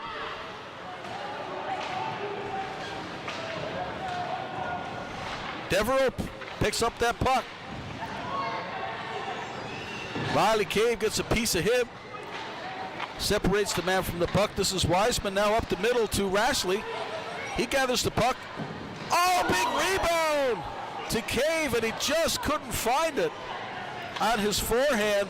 It was wide open for Riley Cave, and he just couldn't find it on a stick on that rebound. Now it's a wide open, gaping net for Tucker. That'll do it. 6-4 final. 6.8 to go. 44 shots to 37 for these Growlers on what was a real close opportunity, real good chance to tie the game only moments ago by Riley Cave. Just couldn't find the great big juicy rebound with a wide open net on his forehand on that rebound. Big save by Kirby. And back the other way it goes after that play for the empty netter to make it 6-4. Great hockey game here on Rogers TV. We thank you for joining, and we'll see you next time. That's it for Lammy and the Rogers TV crew. We'll catch you next time on Rogers TV's coverage of the U18 AAA Hockey League here at Corner Brook. Assisted by number 11, Andy Knight, and by number 14, Ben O'Brien. Time of the world of 1954. That's Tucker, his second of the game and seventh goal of the season, assisted by Knight and O'Brien at 1954. Reminder, folks, next weekend, Western Kings are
Comment about this program, we'd love to hear it. Email or call us, or send us your feedback through social media.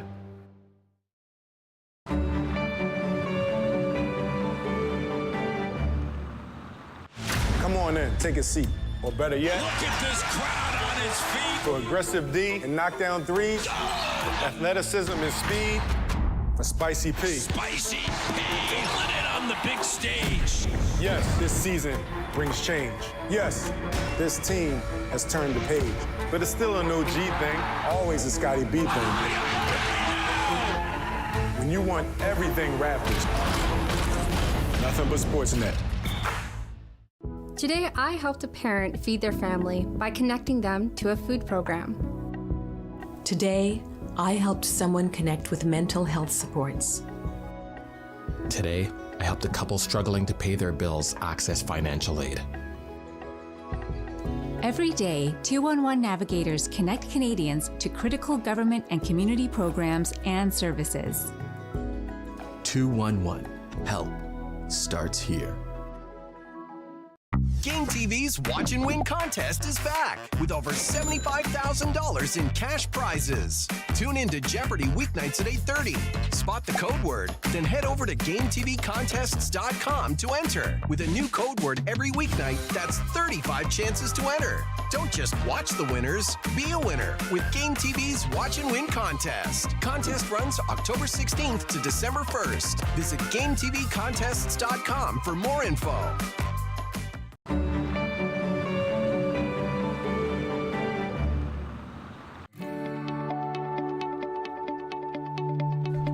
We all experience it in terms of the commercial side, right? So we go on vacation or we're going away for work. So we had the commercial travel, and rotational workers were dependent on that. Yep. And Deer Lake, we were very fortunate. Air Canada maintained service in connection into Toronto because that was important for a lot of rotational workers to get to Western Canada and around the world. But we also have a really important role to play in terms of medevac and cargo. So a lot of the COVID tests that were being done in Western Newfoundland were actually being transported through our airport to go into St. John's for the central lab where testing needed to happen. And then when the vaccines started to arrive, we were also an entry point for that. So, there's lots of things that happen at an airport, and much like yourself, I had a very narrow view when I walked in, to this position, but certainly have learned a lot around what airports do and the important role it plays not only in our quality of life, our economy, but also our healthcare system. Yeah, no, it's definitely a big thing. So it's really interesting to hear the perspective that the airport would have had to play during that time. And thanks for giving me that update on your career to this point. It really makes a lot of sense. And so on the other side of that now, okay, so we survived the pandemic. Now how is, obviously tourism and things like that were certainly impacted at that time. So now how does an airport pivot from that, I guess, and sort of what kind of things, how does the rebuilding of that look now for the airport? Yeah, so our airport is a not-for-profit organization. So airports were divested by Transport Canada many years ago, and so our airport is operated by a board of directors that are appointed by various nominators in our region. And so, obviously coming out of that, we definitely need to look at, how do we diversify to some extent. I mean, we very much are a volume-driven business, and it's a pay-or-use system, right? So our user pay system. So anyone who's using the airport pays a fee for that. From the traveler to the actual airlines to. That's right. Yeah. So if you land an aircraft, you pay a fee. Yep. If you use our terminal, you pay a fee. If you board an aircraft through Deer Lake, you pay a fee. So all of our, we are, as I said, not for profit. So we're also not for loss. And there were many, many years there that we had a loss. Yeah. And so we've had to look at some things. And, lucky for us, we have had a very strong recovery. So year to date, our capacity, which means the number of seats coming into Deer Lake and going out of Deer Lake, we're at about 95% of where we were in 2019. Oh, wow. And so, we're leading the pack to some extent when you look at other Eastern Canadian airports. And then we have our passenger rebound is at about 90%, so just 10% below where we were pre-COVID. Some of that is because of, obviously, we do have, as you said earlier, a lot of rotational workers, essential workers that travel, and that, is a mainstay for us. But we also have seen a lot of demand in terms of growth in tourism, and then there's some great things that are happening in the region from an economic perspective that's helping to drive the demand for travel. But on the other side of that, I just mentioned that our capacity is not back, and so there's a lot of challenges that are happening. We're all hearing about it in terms of coming out of the pandemic, where airlines are. And so, there's crew shortages, pilot shortages, shortage of aircraft. All of those things are really causing airlines to change how they're doing business. Before it would have been about where the demand is where they would put the service. Now they're having to look at their operations and how their operational challenges impact where they're putting aircraft. And so that's why you'll see a change in the type of aircraft that we see at Deer Lake now. So often you don't see the smaller Dash 8s that we would have seen before. We're seeing a lot larger aircraft, because if you have a crew and you need to fly an aircraft, rather than have that crew fly a smaller aircraft 2 or 3 times a day, you may only have that one flight a day now with a larger aircraft. So that's why we're seeing some of those changes happening. That's really interesting. I did notice some bigger planes this year, but I didn't really connect the dots on why that was, right? It's just more efficient to move people, fewer flights, more seats. Yeah, exactly.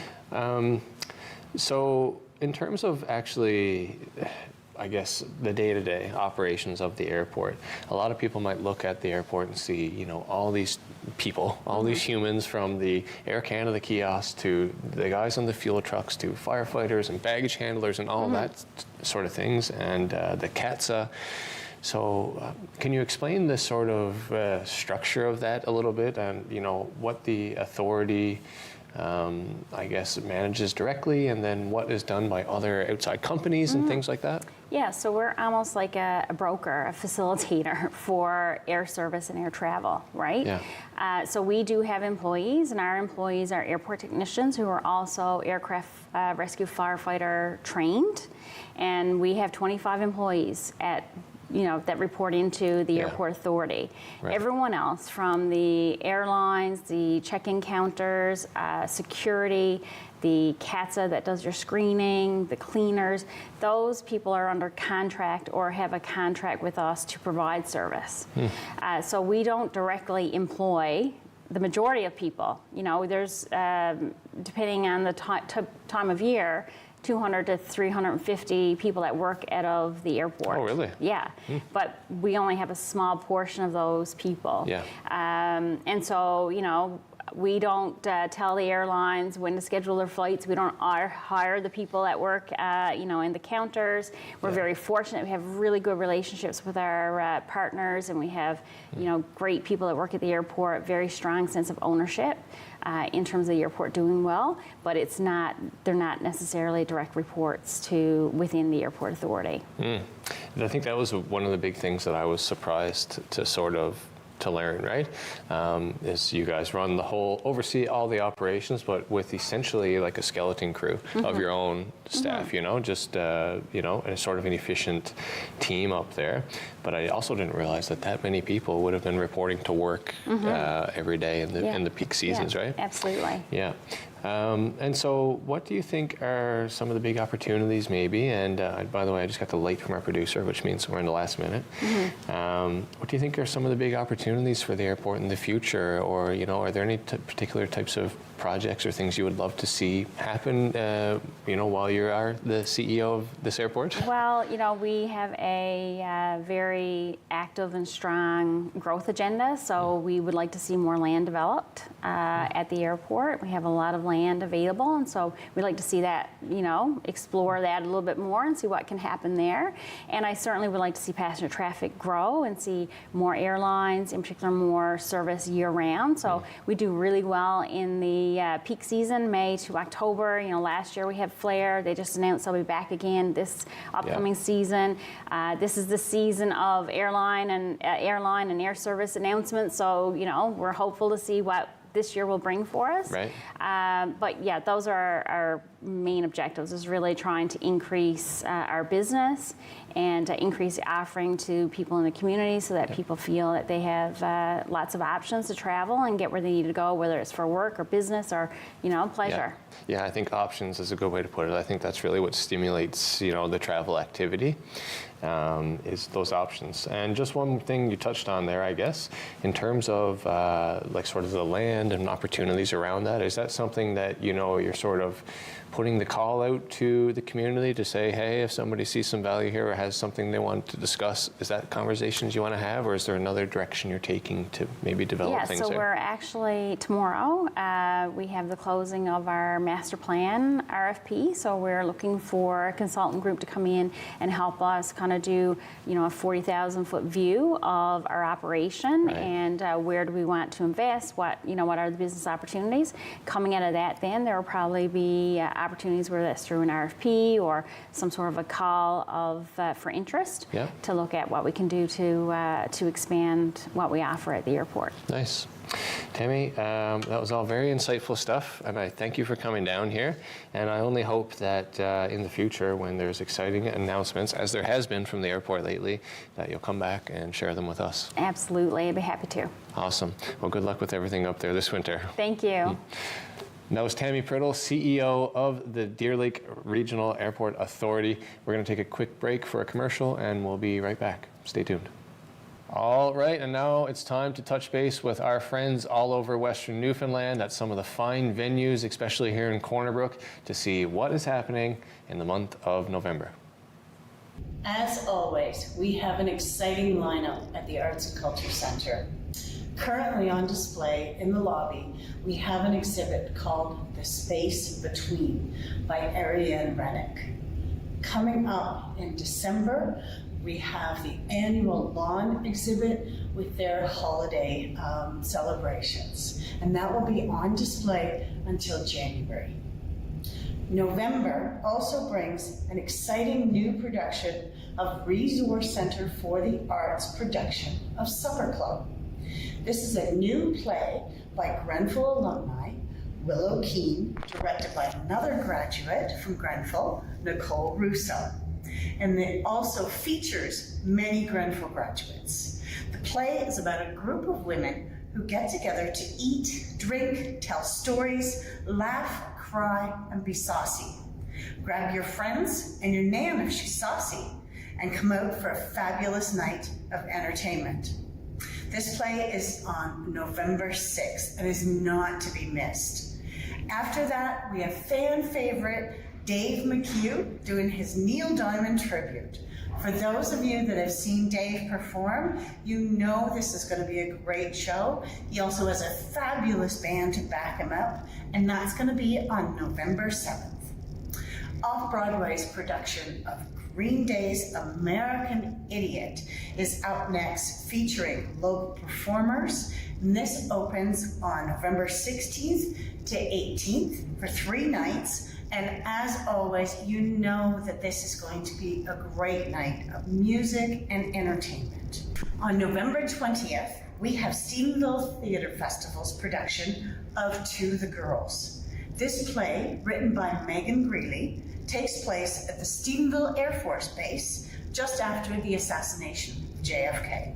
It's at a time of turmoil for the women who work on the base. Their physical and emotional lives are in jeopardy. This play also features many Grenfell graduates and is a compelling story. The Arts and Culture Center is proud to present Corey Tetford on November 21st as part of the ACC Presents series. Enjoy an evening with Corey Tetford and his band and special guest, Chris LeDrew.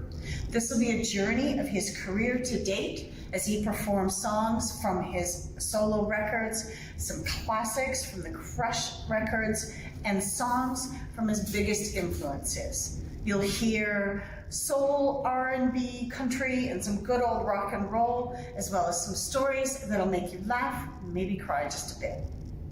At the end of the month, we have Very Merry, the annual Fire Department Toy Drive fundraiser on November 27th.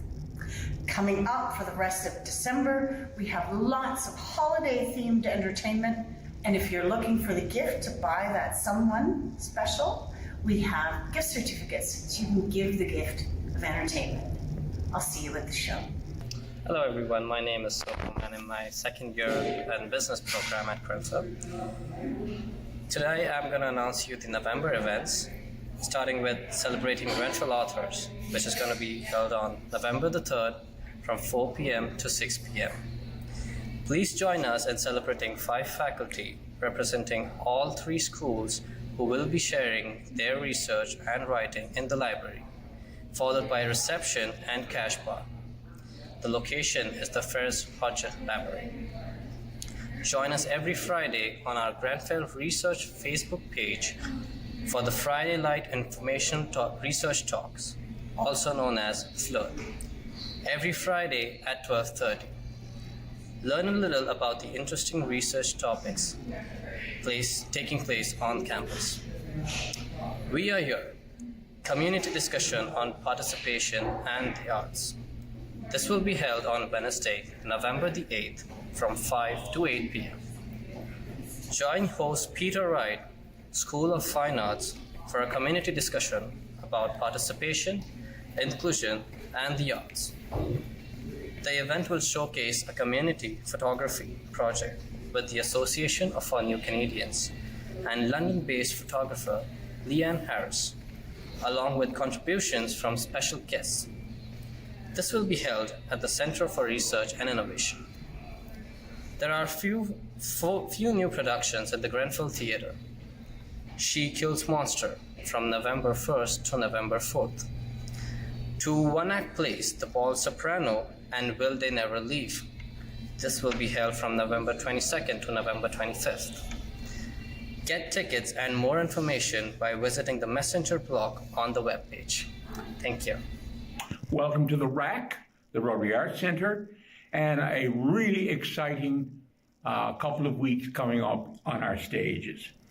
Let me go through each one. On November 4th and November 3rd and 5th, we have Broadway, Old and New, created and directed by Wendy Woodland, starring Michael Barrett, Marcel Beaujoly, Jerry Etienne, Alex Fallis, who else? Jennifer Billard, Dave Bridger, and of course Wendy Woodland. And Michael and Marcel Michael is from Corner Brook. He's been at the Canadian Opera Company, both of them, for a number of years, started their career there and have performed on the world stages, and they are back to Corner Brook, and they're performing on our stage at the Rotary Art Center. So I expect everybody to come out and see them. So that's on the 3rd and 5th. Yeah, that's right. On November 3rd, according to this sheet, we have Music Counts, which is a fundraiser being organized by a group of youngsters, really young people, and it's to raise money to purchase musical instruments for kids who can't afford them. And then what do we have? I have to go back to my script. Then we have on November 2nd, the Silver Wolf Band from Labrador. They are an amazing duo. They sing and they entertain like no other duo I know. And they are really, really an amazing group. On the 13th of November, we have Home and Herbs. Home and Herbs is comedy of Tina Randall and Michelle Rex. This will fill our house to overflowing. Tina is renowned for her work with Rising Tide Theater and is very, very funny. And I suspect a lot of people know her work, and will want to come. So they're all available at www.rotaryartcenter.ca, where you can get your tickets, or you can phone us, or you can drop into the box office. And thank you, Rogers, for this. We really appreciate your coming and finding out what's happening at the Rotary Art Center. And that's it for tonight's episode. Happy Halloween. I hope you gave out all your candies. I want to say a big thank you to Tammy Priddle, the CEO of the Deer Lake Regional Airport, for coming down and giving us some time today, as well as our friends from the fine venues of our area for letting us know what to look forward to in the month of November. That's it for this week's episode of West Talk. I'll be back next Tuesday to chat with you again. Have a good night.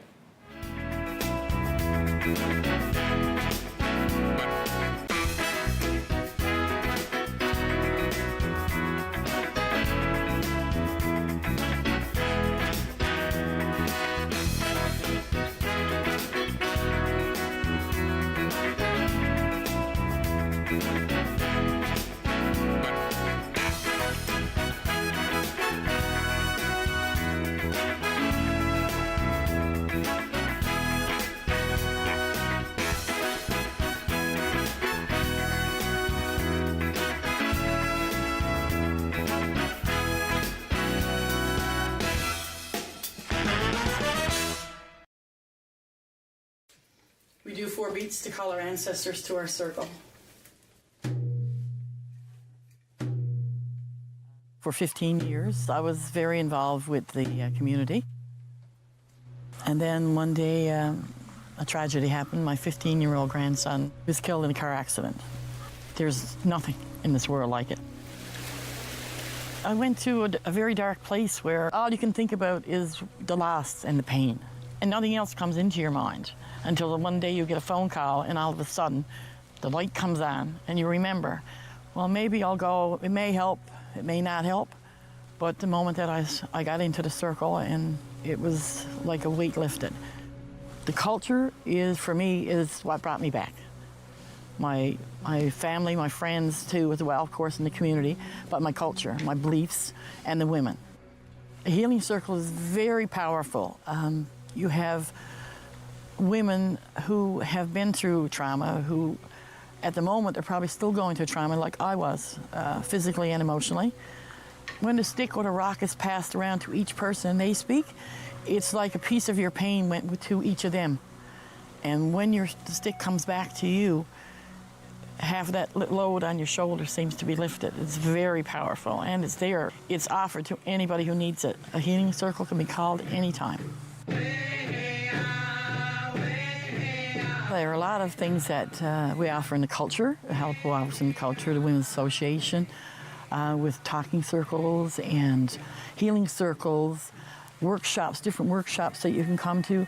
I think if you're focused on something other than your grief, it takes away for that little, that short period of time. It gives you some relief and something to look forward to. And I think every time you do that, it gives you little baby steps back into where you should be, back into your life and back into your community's life, your family's life.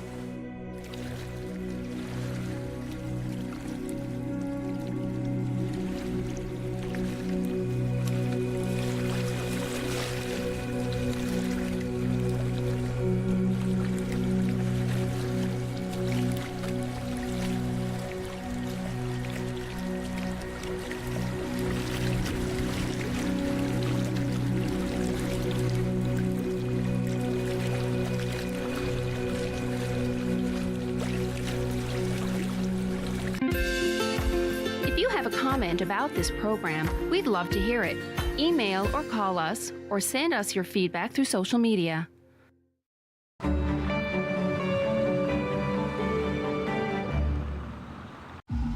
can I take your order? Hello? Oh, hey. Wait, what was the question? Let me guess. One driving high combo, extra baked? No. Could I get a burger with a side of fries? Think you're a better driver when you're high? Think again. Smoking weed affects reaction time and concentration. A message from Mad Canada. Come Come on in, take a seat. Or better yet, Look at this crowd on its feet. for aggressive D and knockdown threes, athleticism and speed, for Spicy P. Spicy P, feeling it on the big stage. Yes, this season brings change. Yes, this team has turned the page. But it's still a no G thing, always a Scotty B thing. When you want everything Raptors, nothing but Sportsnet.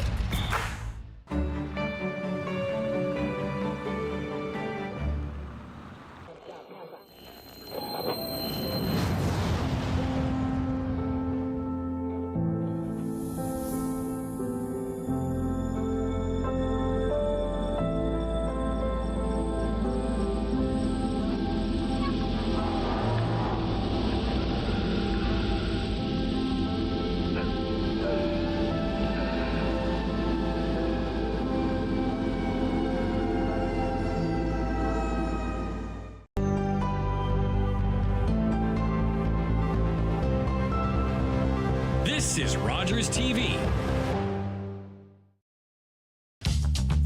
This program is brought to you by Ignite TV. Now you're in command. Visit Rogers.com for more details.